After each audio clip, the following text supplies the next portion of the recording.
Musa itu Yesus gitu. Bukan Allah, Tuhannya Daud bukannya Allah ya? Baik, saya nanya Tuhannya Musa itu Yesus. Iya, saya juga nanya Tuhannya Daud bukan Allah. Allah dalam Quran dikatakan Allah siapa? Mas, Allah. dalam Quran dikatakan Allah. Nah sekarang Sejak kapan tanya Daud Daud siapa? mengenal Tuhan namanya Allah? Di dalam Quran dikatakan Tuhannya Nabi Musa itu adalah Allah dalam Quran. Emangnya Daud itu dan Musa pakai bahasa Arab, makanya Tuhannya Allah. Nah sekarang kalau gitu Tuhannya Daud siapa? Yesus gitu. Ya berarti dongeng kita mau nggak bisa dibuktikan. Ya, kenapa nggak dijawab Tuhannya Musa siapa jadinya? Yesus. Loh itu udah terbukti tuh, kitab kamu itu nggak bisa dibuktikan. Masa dibilang Daud nyembah Tuhannya Musa Allah? menurut kitab Bang Anda Demian tahu siapa? nggak asal mula kata Allah itu dari mana? Dari bahasa apa? Dari bahasa Mbak Arab, Rosi, emang dari bahasa Mbak Rosi, Alhamdulillah. ada Bang Zuma itu mau naik nggak Enggak, itu Bang bahasa Rosi? Arab Palelopea. Dari bahasa Ibrani. Saya turun aja nggak Kalau apa-apa. Allah bukan bahasa Arab, bahasa Ibrani. Iya, iya. Jadi Tuhannya Arab Musa katanya. siapa? Yesus gitu Tuhannya Musa. Loh, iya, kau bilang kan tadi Allah kan? Iya. Tuhannya Iya, Musa kan? Yesus. Kan? Naik, Bang. Loh sejak kapan Musa nyembah Allah? Ya udah, menurut Anda Tuhannya Musa itu bukan Allah. Oke, Loh, kau dah. buktikan Berarti Tuhannya dulu, Musa kau siapa? gini loh. Kalau kau nggak Guru buktikan Nda, nanti silakan saya Guru Nda. framing ya. Kau buktikan saya Silakan Bang framing. Zuma, Mbak Rosi, izin. Iya, iya, iya. Ya, Assalamualaikum warahmatullahi wabarakatuh, sahabat-sahabat sekalian. Waalaikumsalam warahmatullahi. Di sini ada orang Kristen rasa Yahudi.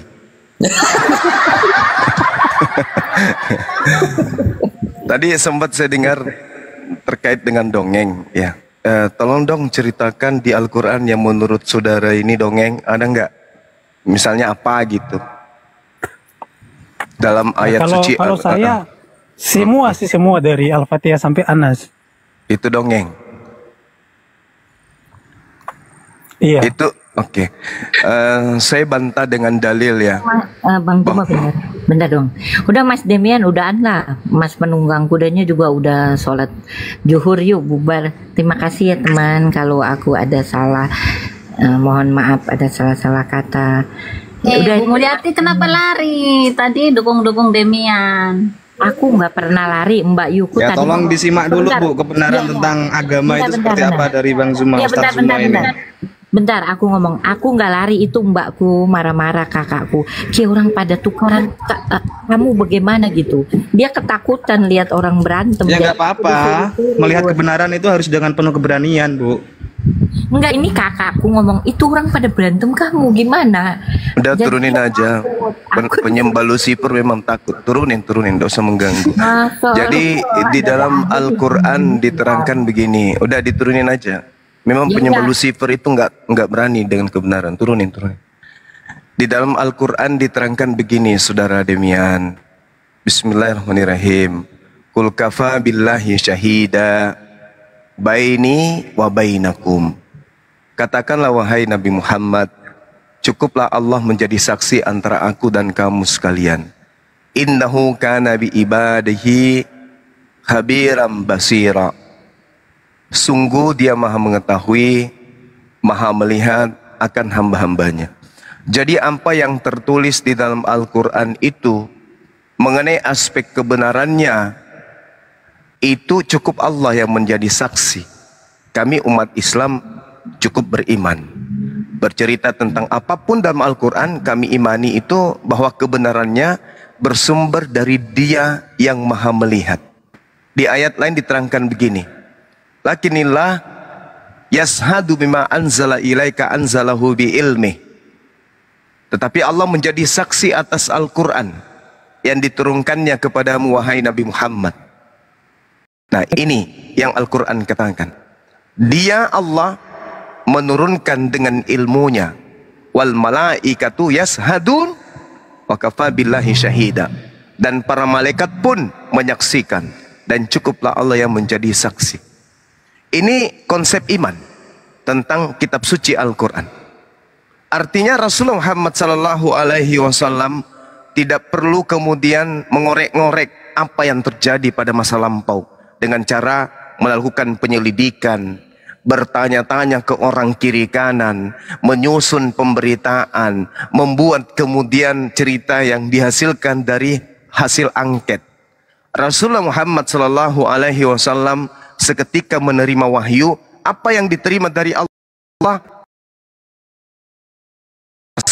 sahabat benar, tidaknya biarkan kemudian kehidupan manusia yang membuktikan itu. Itu. Jadi Al-Quran itu sifatnya tidak melalui penyelidikan atau cerita-cerita yang dihasilkan oleh orang-orang di sekelilingnya. Contoh misalnya Rasulullah mendengarkan dari si fulan, ada cerita kayak begini, lalu dia ceritakan kepada sahabat. Itu nggak kayak gitu. Rasulullah menerima wahyu dari Roh Kudus. Roh Kudus menerimanya dari Allah yang Maha menyaksikan itu tadi. Yang Maha menyaksikan. Sama seperti pengakuan Yesus dalam Yohanes 8. Coba Anda lihat di data nomor 15, 16, 17, 18. Aku tidak menghakimi siapapun. Kalian menghakimi manusia menurut ukuran manusia. Aku tidak menghakimi siapapun. Tetapi kata Yesus, apabila aku menghakimi, maka penghakimanku itu benar. Karena aku tidak seorang diri. Aku bersama dengan Tuhanku. Dan bukankah di dalam kitab Tauratmu dikatakan 2 saksi itu sudah betul, sudah sah, sudah sahih. Akulah yang menjadi saksi dan Bapakkulah yang berdua denganku menjadi saksi. Orang mau terima, orang tidak mau terima, EGP kata Yesus. Yang jelas aku dan Bapakku bersaksi tentang itu. Jadi apa yang disampaikan Yesus, EGP, orang mau terima, orang mau nolak, terserah kata Yesus. Karena hanya Dia dan Allah yang menjadi saksi. Begitu juga Al-Quran. Mau Anda mengatakan isinya dongeng karena belum ditemukan kemudian. Ingat, kehidupan kita belum berakhir. Bagaimana Fir'aun? Fir'aun 300 tahun yang lalu, 100 tahun yang lalu, yang ada di Al-Quran dikatakan dongeng.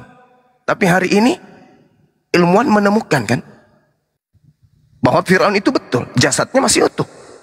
Artinya apa yang kamu cari, yang Anda katakan dongeng di dalam Al-Quran, bisa jadi 50 tahun kemudian ditemukan. Bisa jadi 100 tahun, 500 tahun, 1000 tahun ke depan bisa jadi ditemukan. Kenapa belum ditemukan hari ini? Karena belum sesuai dengan kemaslahatan kehidupan manusia hari ini. Itu yang perlu saudara pahami. Seperti ketika Al-Quran bercerita tentang sidik jari. Orang mengatakan, dongeng. Al-Quran bercerita tentang api di dasar laut. Dongeng. Tapi faktanya hari ini, tentang embrio dalam rahim wanita. Dongeng. Dulu iya. Tapi hari ini, kebenaran. Itulah Al-Quran yang disifati oleh Al-Quran. Jangan kau menilai Al-Quran dengan keadaan hari ini. Berbeda. Contoh nih, tak kasih, bukan saya mau menghujat. Coba Anda buka di dalam kitab Anda Wahyu 13. Ini satu poin. Dan ia tinggal berdiri di pinggir pantai. Artinya di pinggir pantai kan. Lalu aku melihat seekor binatang keluar dari dalam laut. Bertanduk 10 dan berkepala 7. Di atas tanduk-tanduknya terdapat 10 mahkota dan pada kepalanya tertulis nama-nama hujat. Binatang yang kulihat itu serupa dengan macan tutul. Dan kakinya seperti kaki beruang. Dan mulutnya seperti mulut singa. Dan naga itu memberikan kepadanya kekuatan. Dan tahtanya dan kekuasaannya yang besar. Ini masuk kategori apa ini? Ini dulu. Ini masuk dalam kategori apa? Saya nggak mau menilai. Andalah yang menilai. Dari tengah laut muncul makhluk bertanduk 10. Andalah yang menilai. Jadi kalau berbicara mengenai Al-Quran, itu semata-mata yang menjadi saksi adalah Allah. Contoh misalnya, bercerita tentang Nabi Musa. Apa yang Anda nilai tentang Al-Quran terkait cerita Nabi Musa? Bible ini apa?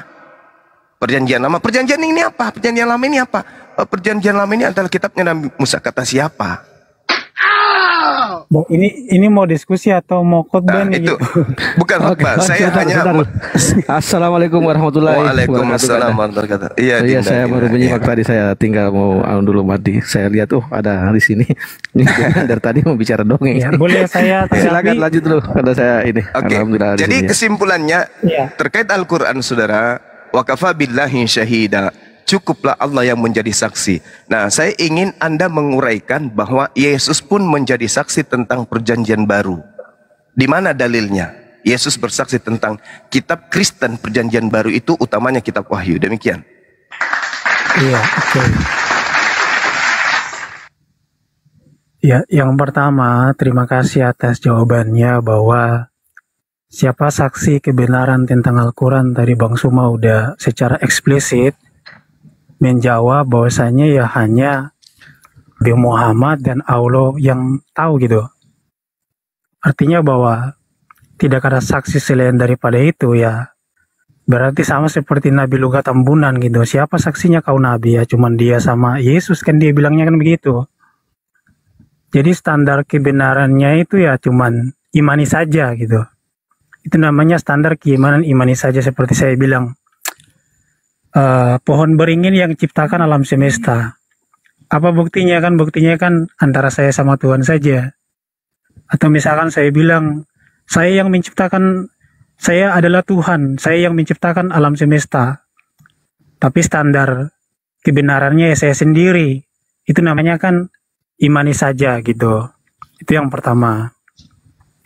Kemudian yang kedua, masalah Bible. Bible itu kan bukan seperti Quran ya. Karena Bible itu ditulis oleh saksi mata. Kalau Al-Quran kan ditulis oleh orang yang saksi. Antara Bible dan Al-Quran gitu sangat-sangat jauh, dan Al-Quran kan isinya kan cuma sedikit gitu, seperti ringkasan gitu. Kalau Bible kan lebih lengkap, bahkan jauh banget dari Al-Quran. Seperti misalkan saya bandingkan antara Bible dan Quran, nama Hawa aja ndak ada di Quran gitu. Jadi bagaimana saya bisa percaya kitab ini lebih baik gitu kan? Nama istri manusia pertama aja ndak ada gitu kan. Tapi ya kita ndak bahas itu kan. Apa namanya, ketika Yesus berkata bahwasanya dia dan Bapaknya itu yang menjadi saksi, sebenarnya Yesus bukan cuma menyatakan bahwa dia dan Bapa saja yang menjadi saksi, tapi juga kan dia mengatakan apa, bahwa memang dalam hukum Taurat itu diperlukan 2 saksi, sehingga apa, Yohanes itu kan dia diutus pertama, jadi ada nabi pendamping untuk menguatkan kemesiasan daripada Yesus.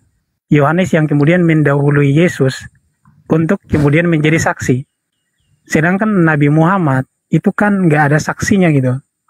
Jadi kalau digunakan dalam hukum Taurat Musa ya, Muhammad itu nggak bisa lolos gitu sebagai nabi karena nggak ada saksinya gitu kan.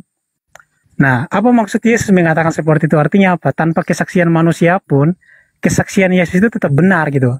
Tetapi karena dalam hukum Taurat itu memang diperlukan saksi manusia, sehingga Yohanes Pembaptis itu diutus lebih dulu gitu. Nah, jadi menurut saya kita kalau mau bahas masalah dongeng ya kita harus jangan masuk kepada pembahasan-pembahasan seperti ini gitu. Itu pembahasan yang ibaratnya ranahnya iman gitu.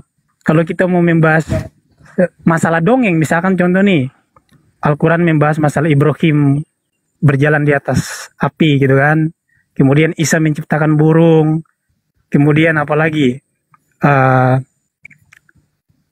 Semua cerita-cerita di Quran. Nah, sekarang kita buktikan apakah apa yang disampaikan di dalam Quran itu benar atau enggak.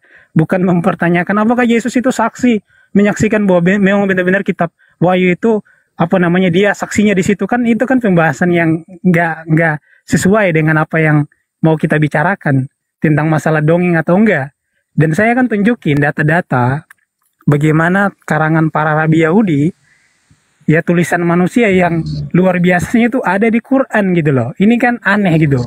Bagaimana mungkin karangan manusia, karangan orang Yahudi, itu bisa masuk di Quran? Itu kan menjadi pertanyaan kan, kawan-kawan muslim harus bisa mempertanggungjawabkan kita mereka. Karena kalau masalah Al-Quran itu menjelaskan tentang, ya seperti yang tadi Bang Suma bilang kan, apa namanya, mayatnya Firaun, kemudian di dalam laut itu ada api. Aduh, Nabi Muhammad itu nggak sehebat Aristoteles gitu loh. Nabi Muhammad itu nggak sehebat Plato dalam menjelaskan sains gitu. Jadi kalau kau bandingkan, aduh jauh sekali. Aristoteles pada abad 4 sebelum Masehi dia mengatakan bumi itu bulat. Al-Quran nggak pernah mengatakan bumi itu bulat. Nabi Muhammad itu baru muncul di abad ke-7. Plato itu abad pertama sebelum Masehi. Aristoteles itu pada abad 4 sebelum Masehi. Kemudian Thales pada abad 6 sebelum Masehi mengatakan bahwa bumi ini pada awalnya adalah air, itu sesuai dengan sains gitu. Jadi jauh sekali gitu loh masalah apa namanya kebenaran Al-Quran yang katanya sesuai dengan sains maka dikatakan sebagai nabi dan juga firman Tuhan. Lalu pertanyaannya, berarti tulisan Plato itu firman Tuhan juga? Tulisan Aristoteles itu firman Tuhan juga?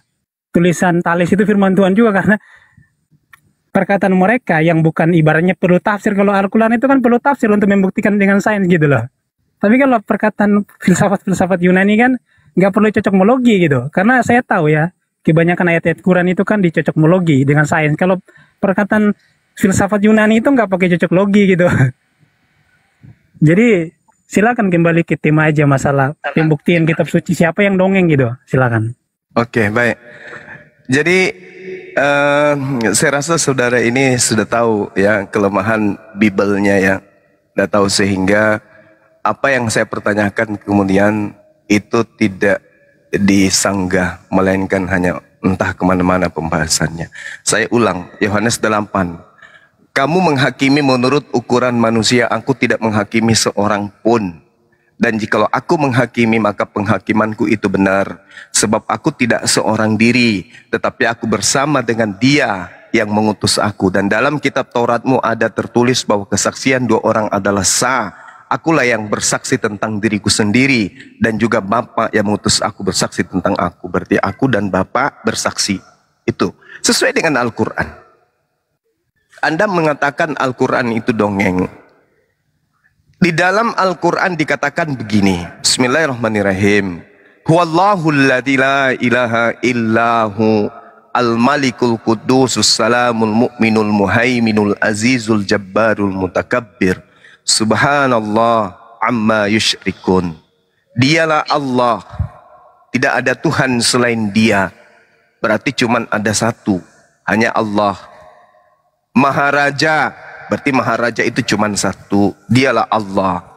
Yang Maha Suci, Dialah Allah. Yang Maha Sejahtera, Dialah Allah. Yang menjaga keamanan, Dialah Allah.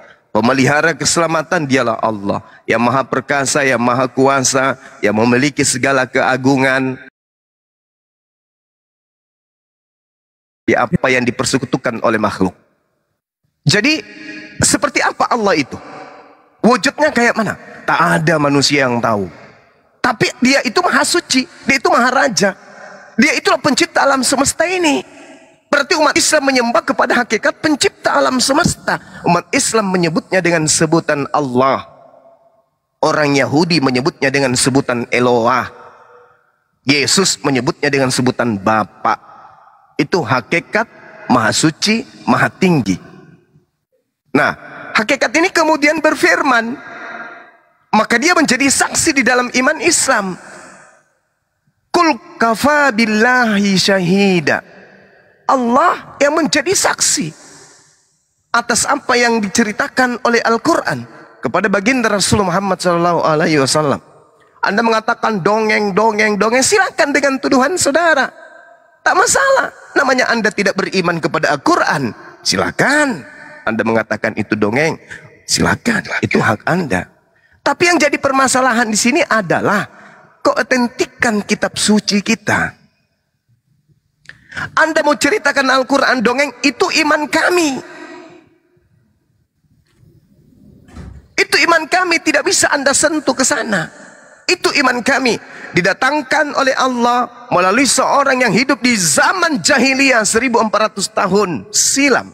Seorang diri menerima wahyu itu, lalu kemudian menyampaikan kepada para sahabatnya, dihafalkan sampai hari ini. Itu poin yang perlu Anda pikirkan. Bandingkan dengan kitab saudara. Mungkin menurut saudara itu adalah fakta, itu adalah real, kenyataan yang betul-betul terjadi. Itu boleh jadi kenyataan. Kenapa? Karena itu ditulis dari hasil penyelidikan.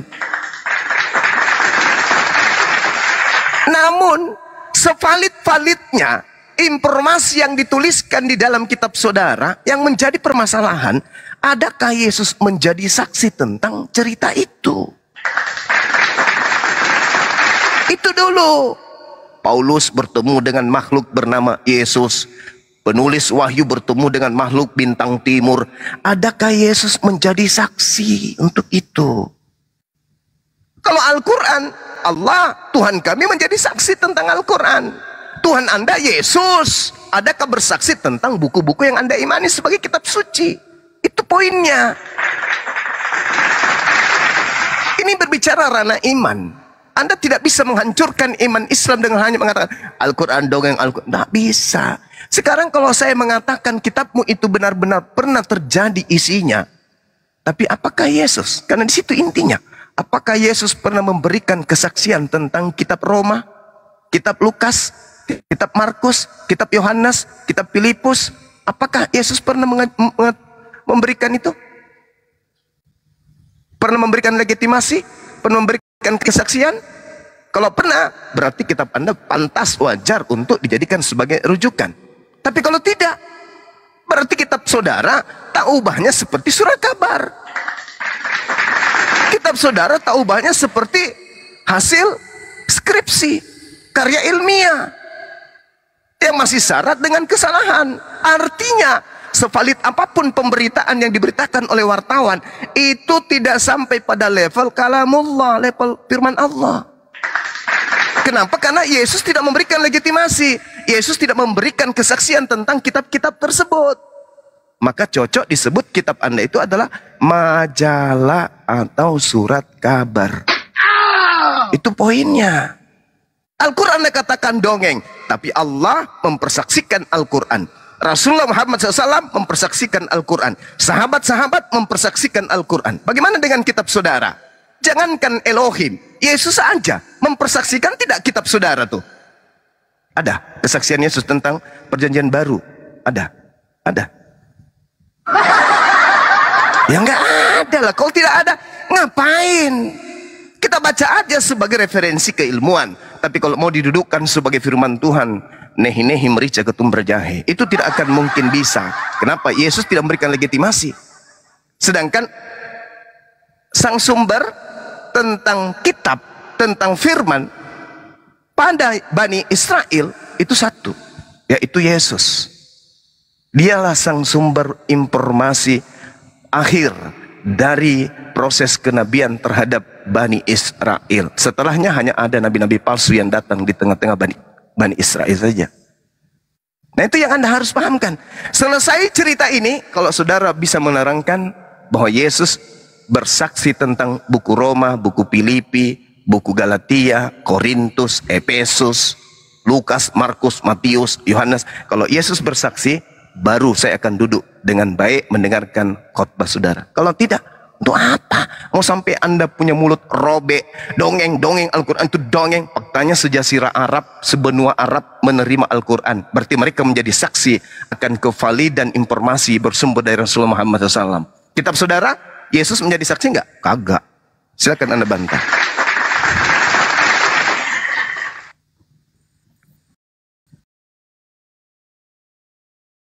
Thank you. Jadi tadi narasi Bang Suma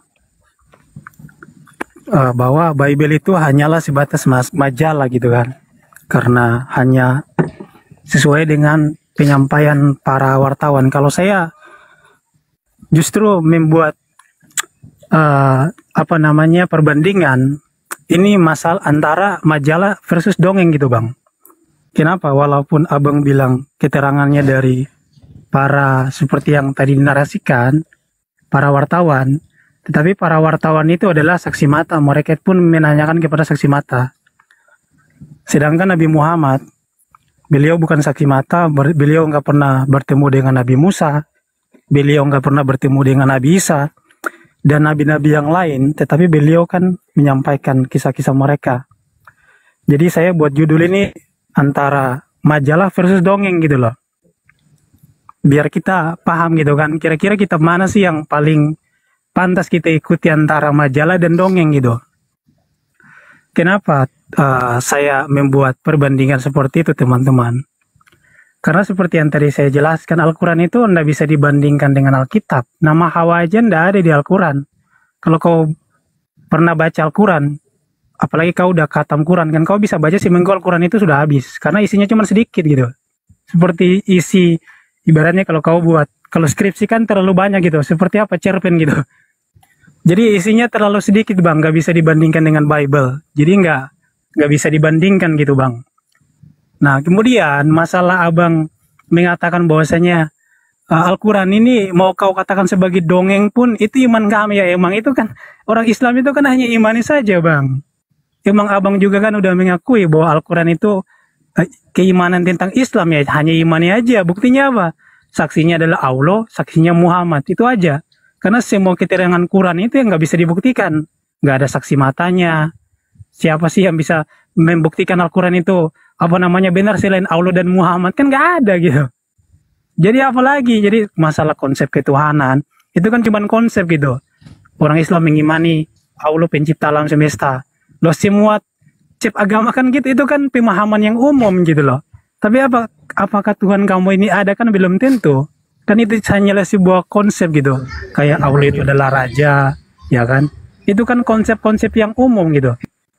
Di Kristen pun kita ngimani kalau Yesus itu adalah raja, Yesus itu pencipta.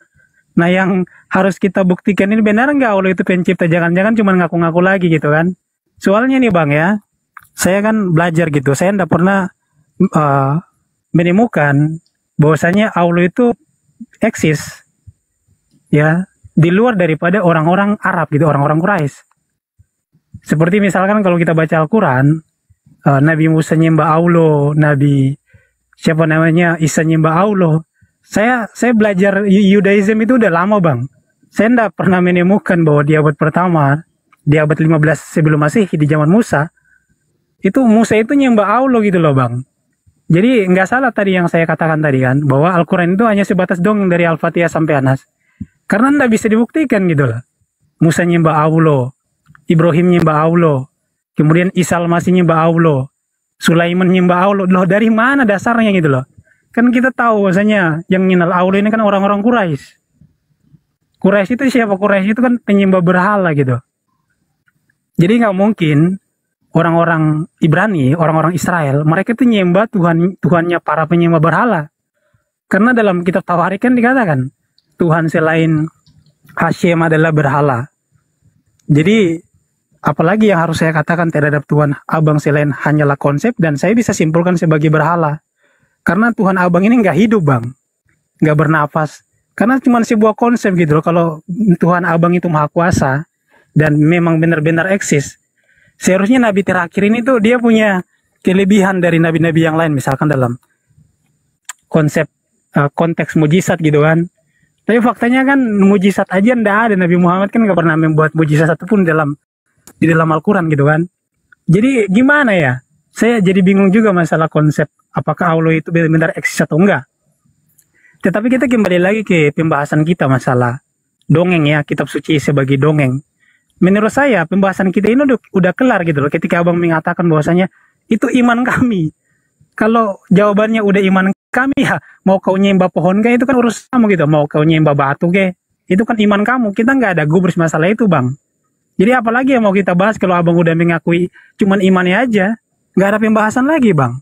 Karena kitab kami itu sangat banyak dengan saksi. Kitab Abang kan nggak ada saksinya, ya udah perbandingannya kita bisa bandingkan sendiri gitu, mana kitab yang benar-benar real dan mana kitab yang ibaratnya cuma karangan manusia gitu loh. Karena di dalam Al-Quran sendiri kan dikatakan begini Bang, mungkin Abang hafal ayatnya kan, innahu laqaulu rasulin karim, sesungguhnya Al-Quran itu benar-benar perkataan Rasul yang mulia.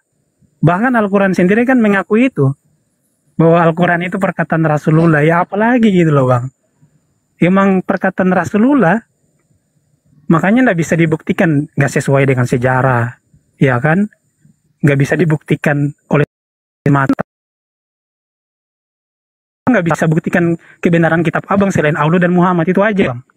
Jadi saya nggak tahu mau nanggapi seperti apa Bang. Oke, baik. Ya, jadi yang terakhir itu Anda mengatakan bahwa Al-Quran itu adalah perkataan Rasulullah yang mulia. Memang betul. Umat Islam akui itu. Al-Quran sebelum sampai kepada kuping para sahabat, Al-Quran itu adalah bersumber dari perkataan Rasulullah. Rasulullah sumber perkataannya adalah Roh Kudus. Roh Kudus sumber perkataannya adalah Allah. Berbeda dengan kitab saudara. Bible itu adalah perkataan Lukas, Markus, Matius, Yohanes, Paulus. Bukan perkataan Yesus. Kalau Anda mengatakan itu perkataan Yesus, kapan Paulus bertemu dengan Yesus? Memang betul Al-Quran itu perkataan Rasulullah. Bukan perkataan sahabat, bukan perkataan Siti Aisyah. Bukan perkataan Abu Bakar, bukan perkataan Utsman, tapi perkataan baginda Rasulullah Muhammad sallallahu alaihi wasallam. Karena beliau adalah nabi, dia Rasulullah. Dia yang memberi firman Allah itu kepada manusia. Siapa bilang Al-Quran itu perkataan istrinya? Bukan. Al-Quran itu perkataan Rasulullah yang diilhamkan oleh Allah melalui Roh Kudus. Jelas itu. Kemudian, Anda sudah mengakui kitab Anda majalah. Bagus. Anda mengatakan Al-Quran dongeng, silakan. Tapi kami mengimani Al-Quran itu adalah kalamullah. Kami mengakui Al-Quran itu kalamullah. Bahkan Anda membacakan bahwa Al-Quran itu ucapan Rasulullah. Sudah selesai kita di situ. Andai Anda menggunakan akal. Nah, sekarang kalau Anda mengakui kitab Anda majalah, itu derita. Dan itu memang fakta. Makanya ketika saya minta sedikit aja kesaksian Yesus terhadap buku Lukas, surah-surah Paulus 13 buku itu yang membangun iman Kristen sehingga Kristen menyembah anak manusia yang kemudian mengaku sebagai bintang timur. Ada kesaksian Yesus? Tak ada. Tak ada. Lalu kemudian Anda mengatakan Al-Quran itu sedikit, Bible itu banyak. Bong. Bible itu kesaksian-kesaksian. Nih, pasang kuping baik-baik. Sahabat Rasulullah Muhammad sallallahu alaihi wasallam itu sebanyak 114.000 sahabat. Diriwayatkan oleh Imam Bukhari dan Muslim, dan juga diriwayatkan Al-Qutaib Al-Baghdadi dalam kitab Al-Jami. Sahabat Rasulullah kalau mau mempersaksikan satu persatu sahabat ini sebanyak 114.000 orang bersaksi, Indonesia tidak muat kitabnya. Lawang kamu bersaksi cuma 4 orang. Lukas, Markus, Yohanes, Matius. Sudah segitu. Ini 114 orang sahabat. Kalau mau dituliskan semua kesaksiannya, Indonesia tidak muat buku. Itu yang Anda harus paham. Kitab Anda itu hanya kesaksian-kesaksian orang yang tidak jelas. Lukas itu siapa? Siapa nama bapaknya? Ndek Nara. Paulus? Nggak tahu. Cuman kesaksian-kesaksian dongeng kayak begitu Anda bangga. Kedua, Bible Anda itu kalau tidak mencuri kitabnya Yahudi, ya cuman perjanjian baru aja, ya lebih tebal skripsi saya kemarin. Jadi jangan Anda membawa narasi-narasi yang konyol yang menjadi kuburan bagi Anda. Kemudian, ini yang terakhir. Coba Anda buktikan yang mana yang dongeng. Ya. Al-Quran atau kitab Anda. Nih, tak kasih satu ayat dan coba konsentrasi di sini. Bismillahirrahmanirrahim. Qala innama ana rasulu rabbik li ahaba laki gulaman zakiyan. Kitab Anda harus membuktikan kitab Anda sendiri. Kitab Anda harus bercerita tentang kitab Anda, tentang kebenaran isi muatannya. Kalau bukan dongeng. Al-Quran mengatakan Nabi yang datang kepada Bani Israel lahir tanpa ayah itu adalah manusia yang suci. Sementara kitab saudara mengatakan Yesus itu adalah manusia terkutuk.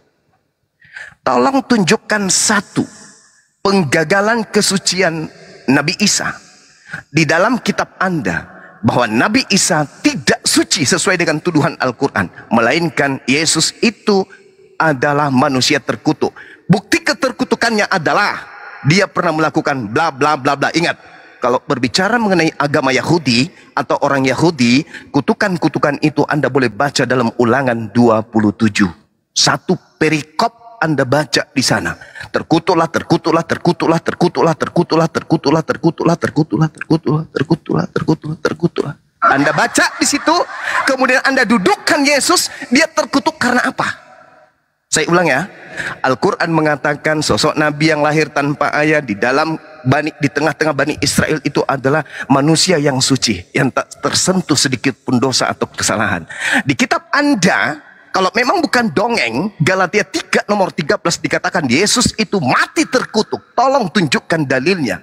Atau perbuatan dosa apa yang Yesus pernah lakukan sehingga Yesus kemudian Anda percayai adalah manusia yang paling banyak dosa di atas muka bumi ini, sehingga dia pantas mati digantung di atas. Kasih cluenya supaya Anda belajar. Ulangan 27, Anda baca satu perikop, adakah hasil dari Ulangan 27 itu yang dilakukan oleh Yesus sehingga Anda imani sebagai makhluk yang terkutuk? Kalau tidak, Al-Quran adalah firman Tuhan. Benarlah kitab Anda itu hanyalah dongeng belaka. Silakan. Terima kasih Bang Suma atas khotbahnya. Jadi sebelum saya jawab, saya tanggapi dulu ya biar kita adil gitu. Iya, tadi Bang Suma mengatakan bahwa Bible perkataan Matius, Markus, Lukas, Yohanes, dan juga Paulus.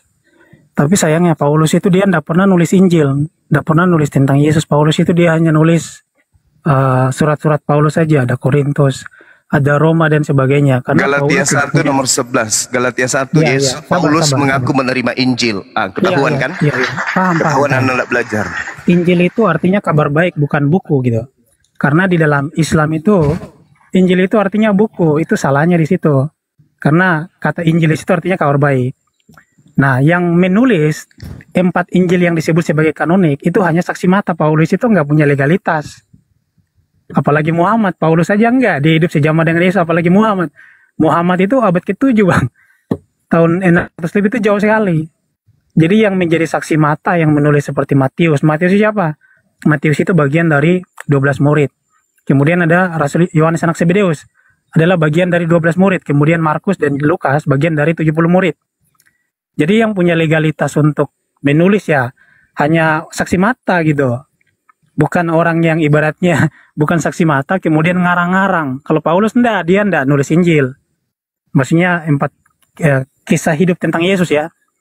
Atau yang disebut sebagai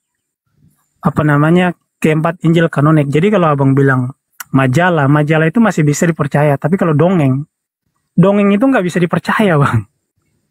Kalau dongeng itu cuma cerita-cerita omong kosong. Kalau untuk membuktikan itu dongeng atau tidak, jangan dulu. Masuk ke poinnya. Masuk ke poinnya langsung. Yesus itu manusia terkutuk atau manusia suci. Itu kuncinya untuk membuktikan bahwa itu dongeng. Baru saya jawab dong. Silakan. Iya, saya belum selesai. Jadi gini ya, Yesus itu memerintahkan kepada 12 murid. Ya, dia perintahkan untuk menyebarkan apa yang dia ajarkan. Matius 28 ayat 19. Ajarkanlah mereka seperti yang kuajarkan kepadamu. Kemudian para rasul ini mereka menulis apa yang telah Yesus ajarkan menjadi keempat Injil kanonik. Jadi apakah Yesus mengakui keempat Injil itu ya jelas sekali karena dia yang menyuruh menyampaikan itu. Mereka menyampaikan mana secara lisan. Kesaksiannya mana? Sebentar. Jangan aduh ini kok belum selesai nih. Ini justru Anda mendongeng. Loh, ini saya lagi jelasin Matius 28. Anda mendongeng. Anda kan saya kan bertanya mana kesaksian Yesus? Mana kesaksian Yesus tentang 4 kitab itu? Ya, keempat Injil itu kan ditulis oleh murid-muridnya. Kesaksian Yesusnya? Kan kesaksian Yesusnya mana? Ini jangan TikTok dong, ini kan ganti-gantian. Ya tapi gimana? Kalau berbohong tuh apa Anda panjang-panjang kalau cuma bohong? Berarti Anda takut, nggak mau diskusi. Bukan takut. Kebohongan Kenapa itu jangan Anda kedepankan. Loh, Cobalah menjadi orang yang jujur gitu loh. Iya, mana pengakuan Yesus tentang kesaksian terhadap 4 kitab yang Anda katakan tadi? Mana? Iya, ganti-gantian dong, gantian. Gantian tapi kalau hanya dongeng kayak gini? Loh, saya emangnya kitab kamu. Ini Anda berdongeng, Anda sedang berdongeng. Yesus mempersaksikan ke-14 kitab. Mana dalilnya? Gantian ngomongnya. Bukan masalah gantian, Anda berdongeng. Ini nggak mau gantian ini. Gimana sih? Bagaimana teman-teman? Kita biarkan dia berdongeng atau gimana? Kita ingin dengarkan dongeng kayak gini? Bukan.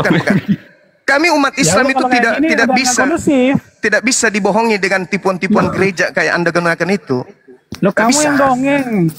Anda mengatakan Yesus mempersaksikan kitab 14 muridnya, 4 kitabnya. Mana buktikan? Iya, ganti-gantian dong. Ganti-gantian ngomongnya. Mana? Ganti-gantian ngomongnya. Ganti-gantian tapi pembohong mau dikasih waktu kayak mana ceritanya? Loh. Saya memberikan pertanyaan dan saya butuh jawaban. Anda menuduh Al-Quran dongeng, tapi Anda sedang berdongeng. Gimana itu? Iya, ganti-gantian ngomongnya. Anda terguncang. 1 menit lagi ya. 1 menit lagi. Loh, kok Anda ngomong nggak pakai time loh? Waktu Anda sudah lama. Anda sudah panjang tadi. Anda lebih panjang loh dari saya. Ya, saya tidak berdongeng. Anda mendongeng. Itu kan menurut Anda, bagi saya kamu juga kalau begitu gitu. Tolong tunjukkan buktinya Yesus memberikan legitimasi ke 4 buku Anda. Kalau kau bilang saya dongeng kan menurut saya juga kan kamu dongeng. Kenapa dipotong gitu? Kan ganti-gantian tadi dari awal. Tapi Anda berdongeng, Bung. Saya minta itu kan menurut apa Anda. yang Menurut enggak. saya juga kan Anda dongeng. Saya mendengarkan Anda mengatakan Yesus memberikan legitimasi kepada 4 kitab. Ya udah, Mana Bang, datanya? ganti-gantian ngomongnya. Mana datanya? Mana datanya? Ganti-gantian dong. Ini mau saya jawab tapi ganti-gantian dong. Penipu dongeng. Kok ini Ibu nggak mau diskusi ya, Bang ya? Oke, sekarang silakan gunakan Ya waktu udah, sebaik mungkin. makanya gini, Bang, Bang, ya. Ini Berikan kan bukti diskusikan bahwa ganti-gantian kan, Bang? Yesus benar-benar memberikan kesaksian terhadap 4 kitab kanonik. Silakan, Betul, saya Bang. tunggu. Makanya tenang dulu, Bang. Tenang dulu. Teman, kita tunggu, silakan. Nggak usah. Nggak panik. Saya cuman tidak suka kuping saya itu masuk berita bohong. Paham? Nggak, itu terguncang itu, Bang. Alergi kuping saya dengan pembodohan Kristen. Agama Kristen itu agama pembodohan. Ini Enggak, sedang Anda itu lakukan karena- lagi. Saya Ini nggak Anda tahu sedang Anda mempraktekkan. terguncang atau gimana, jangan gitu ganti-gantian. Bukan terguncang. Anda mengatakan Ya udah, Yesus ganti-gantian, memberikan Bang. legitimasi kepada 4 penulis kitab saudara. Buktikan dengan data. Kalau tidak berarti Anda Gimana berbohong. saya mau buktikan Oke, kalau Anda silakan. potong terus? Oke, silakan. Kita kasih waktu, Iya, silakan. kan Anda ngomong saya Anda potong nih ya. Saya ngomong Silakan, Anda karena potong yang saya gimana? sampaikan itu kebenaran. Iya, tapi jangan dipotong. Anda Silakan. ngomong saya nggak potong Silakan. loh, Bang ya. Silakan, oke, silakan. Nggak adil Yang lain banget tutup loh. kuping. Kalau dia Iya. berbohong, tutup kuping aja. Silakan. Kalau Anda nggak mau diskusi ya gimana, Bang? Ganti-gantian dong. Bukan tidak mau berkusi, Saudara Demian. Saya tidak mau ada kebohongan. Ini orang Indonesia sudah dewasa semua, bukan lagi kayak zaman dulu. Bisa Aduh, kalian saya tipu-tipu. Bang, Bukan saya lagi bukan zaman Muhammad, dulu, Bang. zaman tipu-tipu. Saya bukan Muhammad, Bang. Jadi nggak mungkin, Bang. Ganti-gantian aja, Bang. Anda Oke, bukan Muhammad, sebentar dulu, betul. Tapi Anda pembohong karena Anda pengikut Paulus. Lah, Dalam kalau- kelicikanku aku mencerat engkau dengan tipu daya. Itu kan Paulus. Ya udahlah, Bro. Ini kalau diskusinya nggak kondusif, saya turun aja. Ya Malas sekarang saya, Bro. jangan turun. Jangan Saya kasih turun. kamu waktu. Jangan turun. Tolong tunjukkan kesaksian Yesus terhadap kitab kanonik. Saya tunggu. Iya, jangan dipotong dong. Ini kan ganti-gantian. Udah nggak usah nangis, silakan. Iya, jangan dipotong makanya. Sabar Ya udah santai aja, silakan. santai. Silakan. Anda mikir bagaimana caranya lagi untuk nipu gitu. Loh, gini Bro. Kamu nggak silakan. usah ngatur-ngatur orang untuk menjawab. Saya juga nggak ngatur kamu. Saya pertanyaan, Silakan. Bro. Saya tidak suka kalau ada kebohongan di sini. Berarti Anda Silakan. takut berdiskusi gitu. Dari tadi Tidak mau langsung aja Demian, ganti-gantian. langsung aja, nggak usah banyak keterangan, langsung. Loh, saya nggak, ibaratnya kalau dia menjelaskan kan saya nggak Di sini ngatur-ngatur ada kan, Bro. Dinda, Jadi Dinda tolonglah. Penunggang Kuda, silakan moderator deh, arahkan kalau dia berbohong langsung kick injak mulutnya. Kita nggak Itu butuhkan dia, pembohong. Kristen Dari tadi itu gua ngomong agama gitu. yang Kayak didirikan di lucu atas gitu. kebohongan gitu loh. Kalau dia berbohong langsung diturunkan. Kita nggak butuhkan pembohong. Ya. Bu Darosi disimak ya. Silakan Demian, langsung aja, jangan muter-muter. Iya, kalau misalkan, tapi jangan dipotong ya kalau saya jawab ya. Iya, Iya, silakan jadi lah, gini, Demian. Yesus itu menyampaikan ajarannya kepada murid-muridnya. Murid-muridnya ini mereka menyampaikan secara lisan dan juga secara tulisan. Yang tulisan ini yang kemudian menjadi kitab yang saya pegang. Jadi apakah itu benar diakui oleh Yesus? Ya benar. Kenapa? Karena semua tulisan yang ditulis oleh murid-murid Yesus ini itu berdasarkan apa yang diajarkan oleh Yesus, apa yang diilhamkan oleh Roh Kudus kepada mereka. Jadi poinnya jangan dipotong ya. Jangan dipotong nih biar nggak terguncang. Jadi poinnya maksudnya beliau ini, jadi Yesus menyuruh, "Woi, Matius, Markus, kamu harus nulis loh. Kitab ini namanya Matius." Loh, kalau pakai perbandingan seperti itu, Allah Subhanahu wa taala bahkan nggak pernah nyuruh Muhammad. Tidak tepat kamu Demian. Sebentar Pembohong dong, kan? ini kan digantian. Bohong kan dia, pembohong kan. Betul, Waduh. tidak tepat itu, tidak tepat. Nipu, Sudah. nipu. Lah, kok nipu? Kok kalian nggak mau Udah. diskusi ya dengan baik gitu? Buktikan aja dulu, nggak usah. Itu tipuan muda, tinggalkan aja. Sekarang kau buktikan bahwa Yesus itu punya dosa, silakan. Sampai dia layak untuk mati digantung di salib. Jangan di mute. Ini kok gini loh, Oke, diskusinya gimana? itu Gantian dong. Demian. Buktikan Yesus punya dosa sehingga dia mati layak digantung. Satu-satu ngomongnya. Kok gini loh, tadi dia Kasih saya waktu, ngatur-ngatur kok kasih dia waktu 2 menit lagi. diatur-atur gitu. Udah kelamaan. Karena kau pembohong, pendusta kau itu, penipu. Kau itu penipu, kau pendusta. Nah, bilang aja terguncang, nggak usah gitu lah. Saya sedikit pun tak terguncang, agama penyembah Lucifer kau terguncang pula dengan kau. Kita minta buktinya kamu data nggak mau akurat. diskusi dengan baik. Saya Anda tidak nggak mau suka dengan berdiskusi dengan baik. pembohong, pendusta, tidak suka. Saya tidak suka dengan pembohong, Iya, pendusta karena itu. Anda Nggak takut suka dengan berdiskusi dengan pembohong baik. itu, nggak suka. Anda mengatakan Lukas adalah ke-12 murid. Mana dalilnya? Tunjukkan. Loh, jangankan dalil bro, 12. Saya minta dalil jangankan Lukas dalil, adalah bro. bagian dari ke-70 murid itu, dalilnya mana? Silakan. Kalau ada dalilnya gimana? Saya turun sekarang kalau ada. Saya turun Kalau sekarang ada kalau ada. dalilnya bahwa Saya Yesus turun juga, sekarang. Saya turun Iya, sekarang kalau ada iya. dalilnya. Satu-satu ngomongnya. Yesus mengutus Lukas. Silakan. Oke, silakan boleh Demian. satu-satu 1 menit. ngomongnya ya. Ya, silakan tunjukkan, gak usah lebay kali. Tunjukkan Enggak, Lukas masalahnya kamu kayak diutus nggak oleh mau Yesus itu ganti-gantian mana? gitu loh. Jangan Satu-satu yang ngomongnya. 12, yang 70 aja. Silakan tunjukkan dalilnya di mana? Di mana Betul. Yesus mengutus Satu-satu Lukas ngomongnya. di antara 70. Silakan.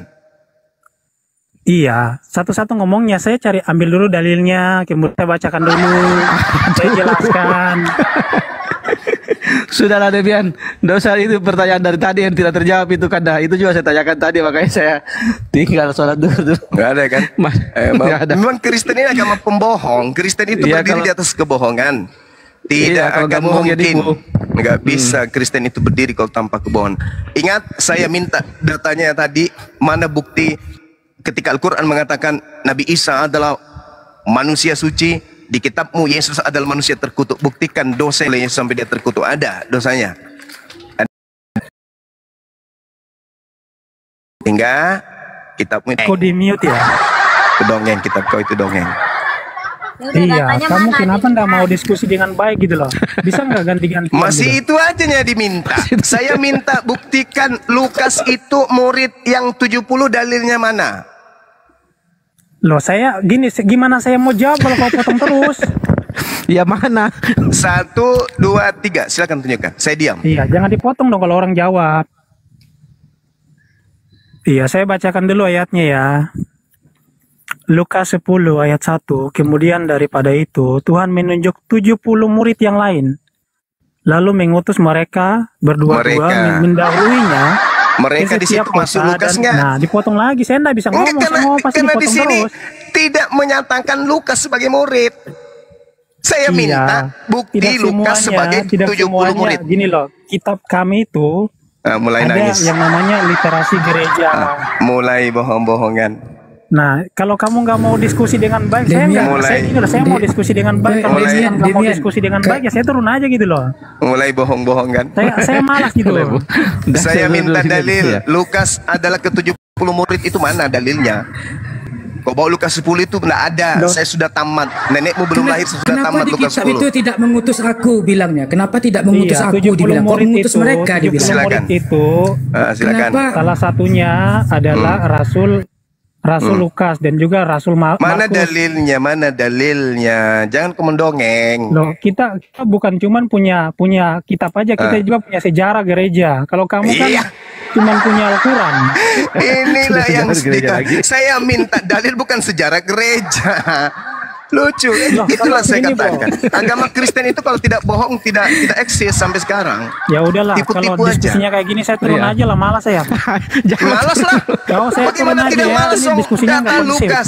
Dengarkan, saya tak ajarin samamu. Lukas 1 itu Lukas pengarang kitab kau itu melakukan penyelidikan. Kalau dia melakukan penyelidikan artinya Pakai dia time bukan aja bagian gimana? dari 70 murid. Pakai time 2 menit Pakai aja memang gimana? kayak ada ilmu aja. Beruntung kamu saya naik ke sini. Iya, karena Kamu itu bagi nggak saya itu berani double diskusi kosong. ganti-gantian. Kamu itu nggak ada ilmu kecuali Karena kamu tipu-tipu. takut, nggak mau ganti-gantian. Permainan aja ini kan dah. Mainan Saya gitu. minta sama Ya udahlah, kalau dalilnya ini diskusi Lukas orang pengikut, adalah saya murid malas, bro. dari ke-70 itu mana dalilnya, Cak Ayu? Mana? Izin turun Dalilnya ya, mana? bos ya. Ini udah terguncang, ini nggak mau ganti-gantian. Dalilnya mana? Izin turun ya. Saya minta dalil kau tunjukkan Nanti Lukas kalau 10. diskusinya udah kondusif lagi, udah bisa pakai time ganti-gantian, baru saya naik lagi ya. Saya minta dalilnya mana? Yesus mengutus Lukas, kau tunjukkan Lukas 10. Sejarah gereja kan dah. Dia sejarah gereja katanya. Bukan dalil lagi sejarah gereja. Cuplis, penyembah Lucifer. Al-Quran ditunya dongeng, Allah dituduh entah apa-apanya mulut kau itu. Ya, dasar cuplis. Itulah. Hoten itu kalau tidak nipu ya bohong, kalau nggak bohong ya nipu. Ya, alhamdulillah Sejak tadi dia ngeklaim aja itu si Demian. Dia klaim Yesus ngasih validasi katanya. Bang Zuma minta pembuktian klaimnya itu nggak ada dikasih. Dari dulu itu Bang, beliau itu dari sejak dia masih belum pakai baju sampai dia pintar pakai sendal, itu kerjanya tuh gitu-gitu aja, tipu-tipu. Gitu-gitu aja itu. Nah, jurus keduanya itu nanti dia pura-pura tampil kayak Yahudi. Seakan-akan Yahudi, Yesus diumpetin, yang dibawa Elohim. Iya, iya betul. Yang tadi itu Bang Zuma, aku mau nanya juga, kenapa Lukas itu nggak nyebut, kenapa nggak mengutus aku, kenapa harus mengutus mereka disebut di situ gitu kan? Kalau memang dia yang benar-benar murid dari Yesus gitu, kenapa Yesus mengutus mereka? Kenapa nggak ditulis di situ Yesus mengutus aku gitu? Itu yang bikin kita nggak percaya bahwa Lukas itu murid Yesus.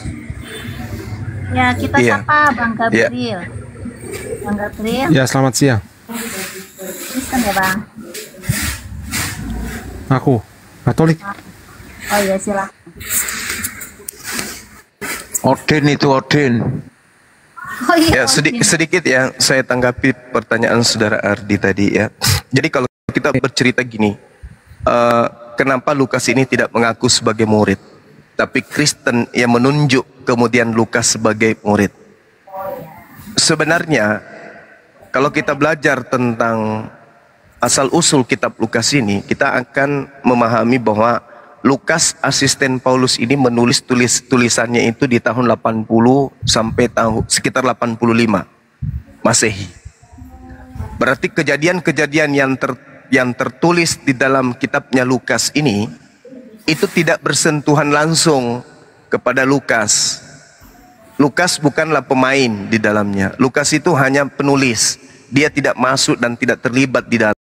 Kecuali Lukas mengakuinya bahwa dia memang menyusun berita-berita tersebut. Bisa dibaca di dalam Lukas 1 nomor 1 sampai nomor 3. Itu pun Lukas menulis kitabnya hanya untuk satu orang, yaitu Theophilus. Dia tidak menulis untuk gereja. Nah, satu hal yang perlu dipahami di sini adalah ketika dikatakan kenapa tidak mengatakan aku, karena Lukas sadar dia itu bukan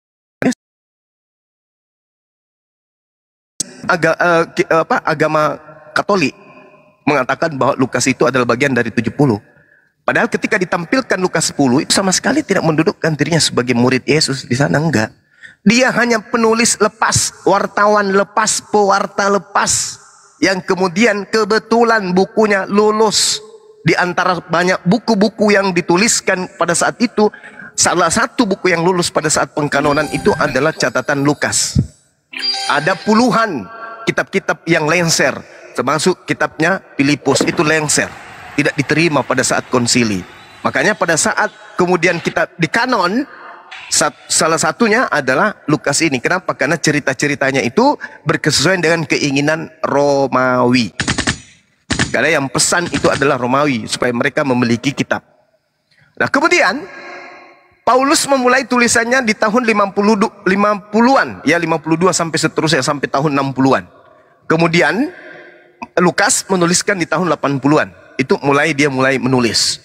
Kapan Yesus menulis? Kapan Yesus kemudian mengutus mereka? Di tahun 80-an. Tak ada. Yesus tahun 33 sudah nggak ada di bumi. Tapi mereka kemudian menulis, mencatat sesuai dengan apa yang mereka inginkan berdasarkan hasil penyelidikan. Jadi saudara-saudara sekalian, saya katakan ketika Al-Quran dituduh dongeng, sekali lagi saya katakan Al-Quran bisa dibuktikan kebenarannya tentang apa yang diceritakan masa yang akan datang. Sedangkan kalau Bible sederhana aja membuktikan itu.